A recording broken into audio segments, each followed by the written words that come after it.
So hello guys, welcome back to the my channel. जैसे कि आप लोगों ने पिछले वाला वीडियो में जो मैंने आप लोगों से डिस्कस किया था, वो बेसिकली हम लोगों ने कंपोजिट फंक्शन और इम्प्लिसिट फंक्शन के कुछ क्वेश्चन को हम लोगों ने डिस्कस किया था। लेकिन आज के इस वीडियो में हम लोग जो बात करने वाले हैं वो बेसिकली हम लोग बात करने वाले होंगे, वो टॉपिक होगा आज के लिए हमारे पास। वो टॉपिक है आपका डेरिवेटिव ऑफ हायर ऑर्डर। ठीक है, यानी कि आप इतना तो समझ ही रहे होंगे कि डेरिवेटिव क्या होता है, क्योंकि मैंने पहले ही बता रखा है आपको। अब बात आती है यहाँ पे हायर ऑर्डर। तो ऑर्डर भी आपको पता होगा कि जैसे कि हम लोगों ने पढ़ रखा है कि डेरिवेटिव में वन ऑर्डर डेरिवेटिव होता है, टू ऑर्डर डेरिवेटिव होता है, थर्ड ऑर्डर डेरिवेटिव होता है। तो कुछ इस तरीके से आपका डेरिवेटिव होता है। तो उसी को यहाँ पे आप लोगों को पढ़ना है कि डेरिवेटिव ऑफ हायर ऑर्डर। ठीक है, तो आप देखिए हायर ऑर्डर में सबसे पहला जो मैंने आप लोगों के लिए यहाँ पे लिखा है, वो लिखा है कि लेट किया है कि कोई हमारे पास एक फंक्शन होगा। क्या होगा? हमारे पास फंक्शन होगा। अगर वो फंक्शन एफ जो फंक्शन होगा वो एक्स और वाई का फंक्शन होगा, तो इसको मैंने एफ एक्स डैश वाई लिखा है। ठीक है, तो इसका हम लोग फर्स्ट डेरिवेटिव निकालना जानते हैं, जिसको हम लोग सिंबॉलिक में देखें तो डी वाई अपन का डी एक्स, या हम लोग सिंपली इसको वाई प्राइम के नाम से भी जानते हैं, या हम लोग सिंपली वाई वन लिख देते हैं, तो इसको हम लोग बोलते हैं फर्स्ट डेरिवेटिव। ठीक है, यहाँ तक तो कोई दिक्कत नहीं होगा। ठीक है, और देन हम लोग बात करते हैं कि यदि सेकंड डेरिवेटिव निकालें, तो सेकंड डेरिवेटिव के लिए हम लोग इसको सिंपली डिवाइड अपन का डी टू एक्स स्क्वायर लिख सकते हैं, या डबल प्राइम हम लोग बोल सकते हैं, या वाई टू लिख सकते हैं। तो इसको हम लोग बेसिकली बोलेंगे कि आपका ये बेसिकली आपका हो जाएगा सेकंड ऑर्डर डेरिवेटिव। ठीक है, या हम लोग इसी तरीके से बात करेंगे थर्ड ऑर्डर डेरिवेटिव, तो थर्ड ऑर्डर डेरिवेटिव हम लोग निकाल सकते हैं। ठीक है, या इसी तरीके से हम लोग फोर्थ की बात करते हैं, फोर्थ ऑर्डर डेरिवेटिव हम लोग निकालते हैं। बट मैंने बेसिकली आप लोग के एग्जाम्पल के लिए यहाँ पे थर्ड डेरिवेटिव तक ही लिखा है।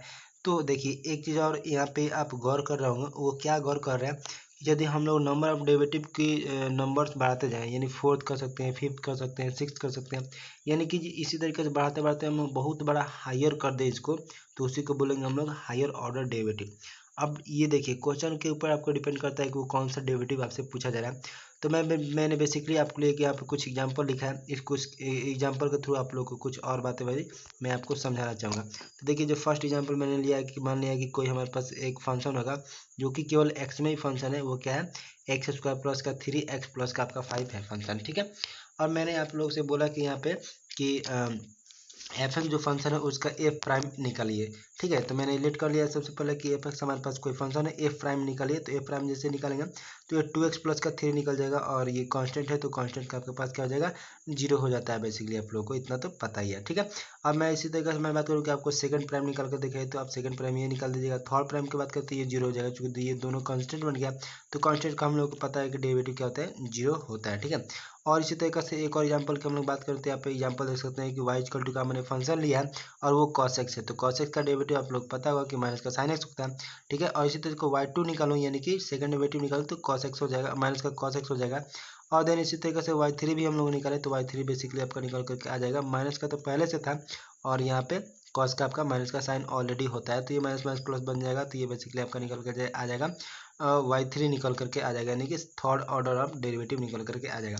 तो देखिए यहाँ तक जो हम लोगों ने अभी बात किया वो हायर ऑर्डर डेरिवेटिव के ऊपर हम लोगों ने बात किया। ठीक है, अब हम लोग बात करते हैं कि यदि हायर ऑर्डर डेरिवेटिव में हमसे फिफ्थ का पूछ दे, सिक्स का बोल दे, एट का बोल दे, नाइन का बोल दे, टेंथ का बोल दे, यानी कि कोई भी ऑर्डर हमारे पास दे सकता है ना, या 20 का बोल दे, 21 का बोल दे, कुछ भी बोल सकता है। तो बेसिकली हम लोग को एक चीज़ माइंड में आना चाहिए था, जो कि मैंने पहले ही आप लोगों को बता रखा, वो है nth डेरिवेटिव। तो देखिए nth डेरिवेटिव के थ्रू भी आप इसको निकाल सकते हैं। तो देखिए अभी nth डेरिवेटिव में मैंने आप लोग के लिए यहाँ पे लिखा है, वो यही लिखा है कि एन डेरिवेटिव को बेसिकली हम लोग जो है सक्सेसिव डेरिवेटिव के नाम से भी जानते हैं, यानी कि एन की जगह पे कोई भी ऑर्डर का डेरिवेटिव हमसे पूछा जाए तो उसके लिए सिंपली हम लोग अप्रोक्सीमेट जो निकालेंगे वो आप प्रोसीजर अपना सकते हैं, किसके लिए, किसके माध्यम से, वो सक्सेसिव डेरिवेटिव के अनुसार हम लोग निकाल सकते हैं। अब आप सोच रहे होंगे कि सक्सेसिव डेरिवेटिव क्या होता है, एन डेरिवेटिव क्या होता है, तो इस पर मैंने अपना वीडियो पहले ही अपलोड कर रखा है।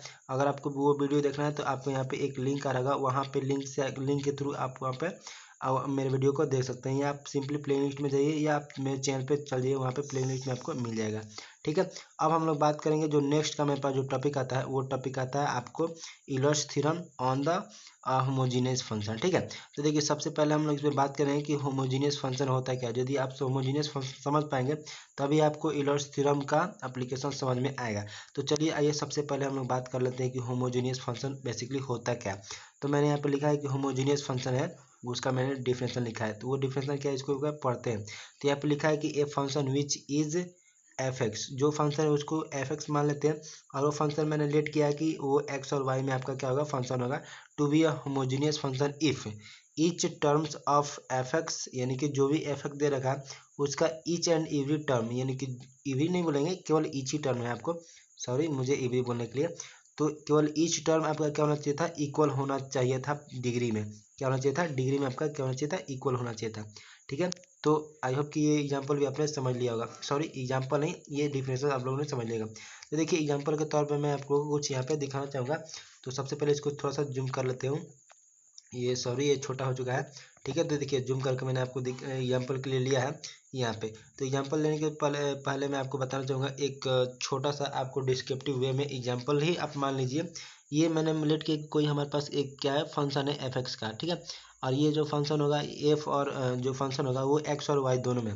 तो मैंने लेट किया कि मैंने अभी आप लोगों को डिफरेंशियल में बताया था कि जो ईच टर्म होना चाहिए था क्या, वो सेम पावर के होना चाहिए था, यानी कि सेम डिग्री का होना चाहिए। डिग्री करने का मतलब आपका यहाँ पे इंटेंशन होना चाहिए था, वो पावर का इंटेंशन होना चाहिए था। ठीक है, तो देखिए यहाँ पे पावर में एन का ये एक्स के पावर में कितना है यहाँ पे, तो आपको दिख रहा होगा कि 1 है। ठीक है, और यहाँ पे हम लोग बात करें तो एन माइनस का 1 है, और एक वाई आ गया है तो उसका एक पावर मिल जाएगा, यानी कि कहीं ना कहीं ये जो एन था वो एन के ही बराबर आया हुआ है आप लोग के यहाँ पे। ठीक है, तो यहाँ से हम लोग को पता चल जाएगा कि जो हम लोग को nth डेरिवेटिव है, यानी कि हर एक टर्म का जो डेरिवेटिव यहाँ पे पावर में यानी कि जो डिग्री है वो क्या है सेम है।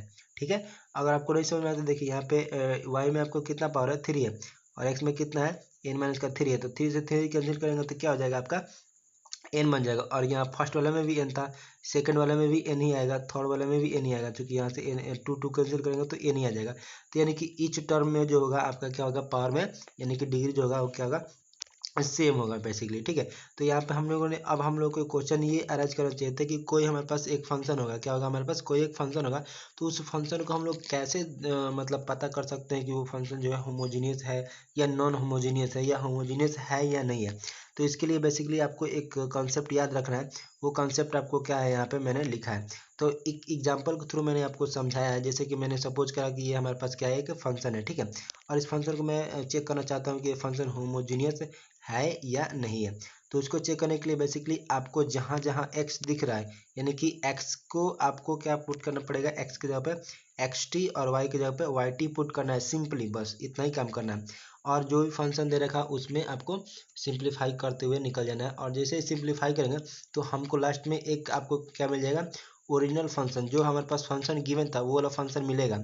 और जितना पावर का मिलेगा जो टी बच जाएगा उस टी से हम लोग पता लगा कितने ऑर्डर का ये सॉरी कितने डिग्री का ये फंक्शन है।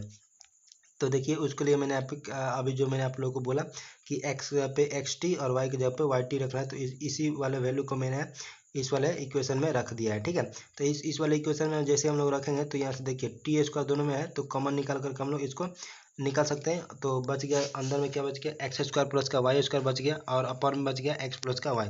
ठीक है, तो देखिए ऊपर में टी स्क्वायर है और नीचे में भी आपको कॉमन टी निकला हुआ है, तो यहाँ से हम लोग टी जो है एक कैंसिल आउट कर सकते हैं, तो सिंपली हमको टी मिल जाएगा, और ऊपर में जो बच जाएगा X square plus Y square अपन में एक्स प्लस वाई बच जाएगा। तो आप यहाँ से एक चीज़ और गौर कर सकते हैं, देखिए जो फंक्शन दे रखा था हमको वही फंक्शन जो है लास्ट में हमको मिल रहा है केवल टी को छोड़ देने पे।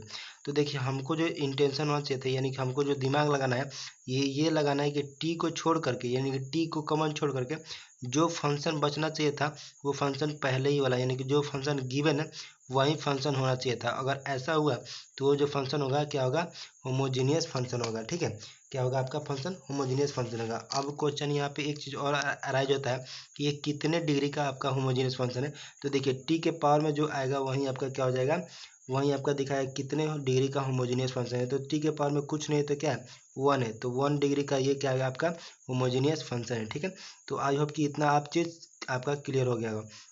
तो देखिए अब जब आप होमोजेनियस पढ़िएगा, तो सॉरी जब आप यूलर्स थ्योरम पढ़िएगा तो यूलर्स थ्योरम को जब पढ़िएगा तो आपको होमोजेनियस चेक करने आना चाहिए था, क्योंकि ये जो यूलर्स थ्योरम है वो केवल हम लोग अप्लाई कर पाएंगे होमोजेनियस फंक्शन पे ही। तो सबसे पहले आपको अच्छा तरीका से आना चाहिए कि होमोजेनियस फंक्शन को किस तरीके से हम लोग चेकआउट करते हैं, या कैसे हम लोग समझ पाएंगे कि होमोजेनियस फंक्शन है या नहीं है। तो इस पर मैंने जोर दिया है कि होमोजीनियस फंक्शन आपको अच्छा तरीक़ा से चेक करने आ जाए। तो इसके लिए मैंने कुछ और भी एग्जांपल लिए हैं, जो कि एग्जांपल आपको यहाँ पे दिख रहा है। तो जेड का मैंने मान लिया कि कोई हमारे पास क्या है, फंक्शन है, और वो जो फंक्शन है x square Z inverse tan inverse x square upon का वाई स्क्वायर, इसको हमको होमोजीनियस मैंने कह दिया। लेकिन मैंने कह देने से तो आप नहीं ना मान सकते ना, तो आपको क्या करना पड़ेगा, इसको चेकआउट करना पड़ेगा। तो चेकआउट करने के लिए मैंने जो अभी कॉन्सेप्ट बताया उसी वाले कॉन्सेप्ट को हम लोग यूज करेंगे। एक्स इक्वल टू का आपको क्या पुट करना है, एक्स टी, और वाई इक्वल टू का वाई टी पुट करना है। ठीक है, तो चलिए करते हैं पुट हम लोग एक्स इक्वल टू का एक्स टी और वाई इक्वल टू का वाई टी। तो जैसे ही हम लोग एक्स इक्वल टू का एक्स टी पुट करेंगे और वाई का इक्वल टू का वाई टी पुट करेंगे, तो ये वाला आपको इक्वेशन मिल जाएगा, ये वाला आपको फंक्शन मिल जाएगा। ठीक है, और इन दोनों में हम लोग ये चीज़ देख सकते हैं कि इन दोनों में हम लोग क्या देख सकते हैं कि एक्स जो यहाँ पे था ये एक्स स्क्वायर तो एज इट इज रहेगा, और वाई जो टी स्क्वायर वो एज इट इज रहा।